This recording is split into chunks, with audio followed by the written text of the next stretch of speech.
നമസ്കാരം സുഹൃത്തുക്കളെ, നമ്മൾ ഇന്ന് മുതൽ കാണാൻ പോകുന്നത് ആനിമി പരമ്പരകൾ എന്ന രാജാവായി അറിയപ്പെടുന്ന 1989 പുറത്തിറങ്ങിയ അക്കിര ടോറിയാമയുടെ ഡ്രാഗൺ ബോൾ സി എന്ന ജാപ്പനീസ് പരമ്പരയാണ്.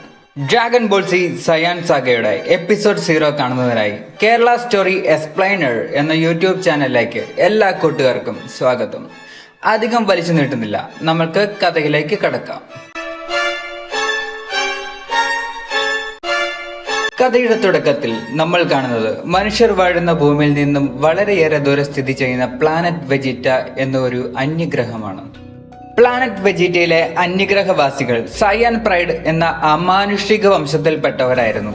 അന്തരീക്ഷത്തിൽ പറക്കുന്ന ഉൾപ്പെടെയുള്ള അസാധാരണവും അത്ഭുതകരവുമായ ശക്തികളും കൊടിയ ബലവും യുദ്ധവീര്യവും പുലർത്തിയിരുന്ന ഇവർക്ക് മനുഷ്യ സമാനമായ രൂപവും വാനരന്മാരുടേത് പോലുള്ള വാലുകളും ഉണ്ടായിരുന്നു.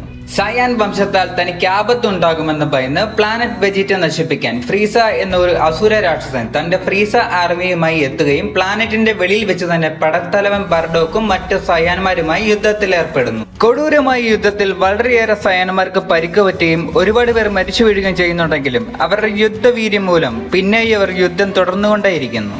തുടർന്ന് നമ്മൾ കാണുന്നത് ഒരുതരം ക്യാപ്സൂളിനുള്ളിൽ കിടന്ന് കരഞ്ഞു മെഴുകുന്ന ഒരു കുട്ടിയെയാണ്. അവന്റെ കരച്ചിൽ കേട്ട് സഹിക്കാൻ വയ്യാതെ 2 സയന്റിസ്റ്റുകളും അവിടെ നിൽപ്പുണ്ടായിരുന്നു. പ്ലാനറ്റ് നശിക്കാൻ പോകുന്നു എന്ന് മനസ്സിലാക്കിയവർ പടത്തലവൻ ബർഡോക്കിന്റെ മകനായിരുന്നെങ്കിലും പ്ലാനറ്റിൽ ജനിച്ച കുട്ടികളിൽ വെച്ച് തന്നെ ഏറ്റവും പവർ ലെവൽ കുറഞ്ഞ ഇവനെ പ്രപഞ്ചത്തിന്റെ ഏറ്റവും പവർ ലെവൽ കുറഞ്ഞ ആളുകൾ ജീവിക്കുന്ന മറ്റൊരു ഗ്രഹത്തിലേക്ക് ഒരു പറക്കം തളിക കയറ്റി അയക്കാമെന്ന് തീരുമാനിക്കുന്നു. ഇതേ സമയം തന്നെ സയാൻ പ്രൈഡിന് വേണ്ടി അവസാന രക്തം വീഴും വരെ മുന്നിൽ നിന്ന് യുദ്ധം ചെയ്യുമെന്ന് ഉറപ്പിച്ച ബർഡോക്ക് തന്റെ ഒരു സ്പെഷ്യൽ അറ്റാക്കായ റിയറ്റ് ജാവലിൻ എന്ന എനർജി സ്പിയർ ഫ്രീസയ്ക്ക് നേരെ ഉപയോഗിക്കുന്നു. ഇത് കണ്ട ഫ്രീസ പുച്ഛത്തോടെ വളരെ വലിയ ഒരു സൂപ്പർനോവ എന്ന എനർജി സ്പിയർ അറ്റാക്ക് ഉപയോഗിച്ച് ബർഡോക്കിനെയും അവിടെ ജീവിച്ചിരുന്ന സർവ്വ സയാന്മാരെയും യാതൊരു ദാക്ഷിണ്യവുമില്ലാതെ കുട്ടികളെ അടക്കം പ്ലാനറ്റ് വെജിറ്റ മുഴുവനായും എരിച്ചു ചാമ്പലാക്കി കളയുന്നു.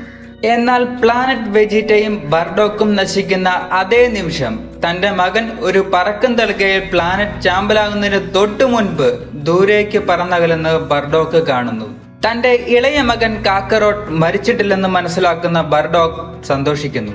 മരിച്ചുകൊണ്ടിരിക്കുന്ന വേളയിൽ ബർഡോക്ക് ചിരിച്ചുകൊണ്ട് മനസ്സിൽ പറഞ്ഞു, കാക്കറോട്ട്, പ്രിയ മകനെ, എനിക്ക് എവിടെയാണോ ഇതെല്ലാം അവസാനിപ്പിക്കേണ്ടി വന്നത് അവിടെ നിന്ന് നീ തുടങ്ങണം. എന്താണോ എനിക്ക് ചെയ്യാൻ കഴിയാതെ പോയത് അത് നീ ചെയ്തു തീർക്കണം. പ്ലാനറ്റ് വെജിറ്റയിൽ പൊലിഞ്ഞു വീണ ഓരോ ജീവനു വേണ്ടിയും നീ കണക്ക് ചോദിക്കണം. പ്ലാനറ്റ് വെജിറ്റയ്ക്ക് വേണ്ടി സയാൻ പ്രൈഡ് ഇനി നീ കാക്കണം. എന്റെ പ്രൈഡ് നീ കാക്കണം എന്നു മനസ്സിൽ പറഞ്ഞു തീരുന്നതോടെ ബർഡോക്കും ആ സൂപ്പർനോവയിൽ ചാമ്പലായിത്തീരുന്നു. തുടർന്ന് നമ്മൾ കാണുന്നത് കാക്കറോട്ടുമായി പറന്നു പോകുന്ന പറക്കം തളിക ഭൂമിയിലേക്ക് താഴ്ന്നിറങ്ങുന്നതാണ്. ഇനിയാണ് ഡ്രാഗൺ ബോൾ സി ആരംഭിക്കുന്നത്. പറക്കം തളികയിലൂടെ ഒരു കാട്ടിൽ വന്ന് വീഴുന്ന കാക്കറോട്ടിനെ ഒരു അന്യഗ്രഹ മനുഷ്യനാണെന്നറിഞ്ഞിട്ടും ഗ്രാൻഡ്ബാ ഗുഹാൻ എന്നൊരു വൃദ്ധൻ എടുത്തു വളർത്താൻ തീരുമാനിക്കുന്നു. അദ്ദേഹം അവന് ഗോക്കു എന്ന് പേര് വെക്കുകയും അമാനുഷിക ശക്തികൾ ഉണ്ടായിരുന്ന അവനെ നല്ല ഒരു മിടുക്കനായ ഒരു കുട്ടിയായി വളർത്തുകയും ചെയ്യുന്നു.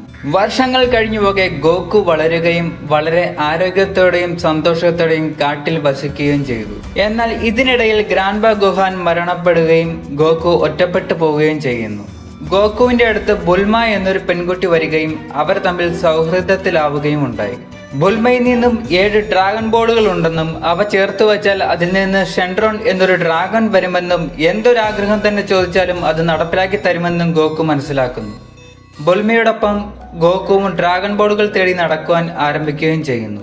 ഡ്രാഗൺ ബോളുകൾ തേടിയുള്ള ബുൽമയോടൊപ്പമുള്ള യാത്രയിൽ ക്രില്യൻ, മാസ്റ്റർ റോഷി മുതലായ ഒരുപാട് കൂട്ടുകാരെ കാണുകയും അവരോട് ചങ്ങാത്തം കൊടുക്കുകയും ചെയ്യുന്നു. ഈ യാത്രകളിൽ ഗോക്കു ശക്തിയേറിയ വില്ലന്മാരോട് യുദ്ധം ചെയ്യാനും അവന്റെ ഓരോരോ കഴിവുകൾ തിരിച്ചറിയാനും വീണ്ടും ശക്തി കൂടാനും ആരംഭിച്ചു.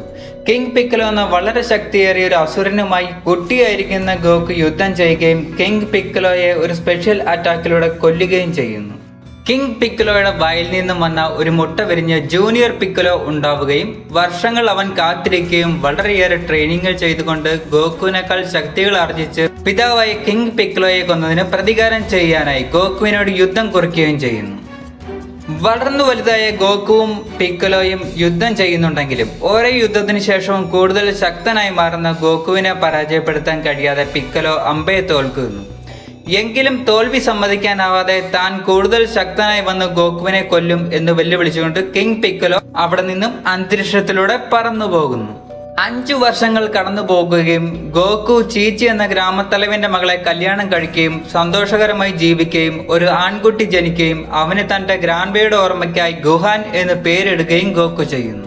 കുറച്ച് ദിവസങ്ങൾക്ക് ശേഷം ഗോക്കുവിന്റെ ഭാര്യയായി ചീച്ചി തന്റെ ഗുഹാൻ എന്ന പുത്രനെ തപ്പി നടക്കുകയും അവനെ അവിടെങ്ങും കാണാതിരിക്കുകയും ചെയ്യുന്നതായിട്ടാണ് കാണിക്കുന്നത്.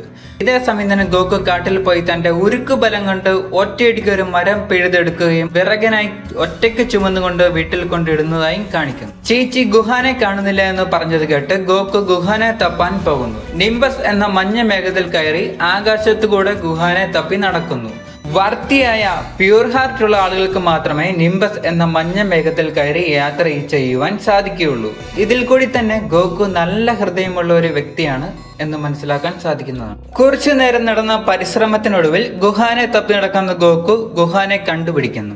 ഗോക്കു മരം പറിക്കാൻ പോയ സമയത്ത് അനുകരിച്ച് പിറകെ പോയ ഗുഹാൻ കുട്ടിയായതിനാൽ കാല് വഴുതി പുഴയിൽ വീഴുകയും അതിൽ കൂടി ഒഴുകിപ്പോയിക്കൊണ്ടിരിക്കുകയാണ് ചെയ്യുന്നത്. ഒരു വെള്ളച്ചാട്ടത്തിൽ വീഴാൻ തുടങ്ങുന്ന ഗുഹാനെ രക്ഷിക്കാൻ താഴേക്ക് ഗോക്കു ചെല്ലുന്നുണ്ടെങ്കിലും ഗുഹാൻ താഴേക്ക് വീഴാതെ മുകളിൽ ഒരു മരത്തിൽ ചാടി കയറുന്നത് കാണുന്ന ഗോക്കുവിനും അമ്പരപ്പും അതിശയം ഉണ്ടാകുന്നു. എന്തായാലും ഗുഹാനെ കൂട്ടി തിരിച്ചു വീട്ടിൽ പോകാം എന്ന് ഗോക്കു തീരുമാനിക്കുന്നു. ദൂരെ എവിടെ നിന്നോ മറ്റൊരു പറക്കുംതളിക ഭൂമിയിലേക്ക് വരുന്നതും കാണിച്ചുകൊണ്ട് എപ്പിസോഡ് ഇവിടെ അവസാനിക്കുന്നു. പറക്കുംതളികരുടെ ഭൂമിയിൽ വന്നിറങ്ങിയ മനുഷ്യൻ ആരാണ്?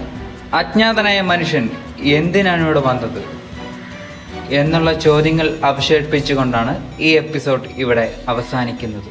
കഥ ശരിക്കും ഇനിയാണ് ആരംഭിക്കുന്നത്. അടുത്ത എപ്പിസോഡ് കാണുന്നതിനായി Dragon Ball Z Saiyan saga episode 1 എന്നതിൽ ക്ലിക്ക് ചെയ്യുക. വീഡിയോ ഇഷ്ടം ആയെങ്കിൽ ലൈക്ക് അടിക്കുക. ഇതുപോലെയുള്ള കൂടുതൽ വീഡിയോകൾ കാണുന്നതിനായി സബ്സ്ക്രൈബ് ചെയ്യുക.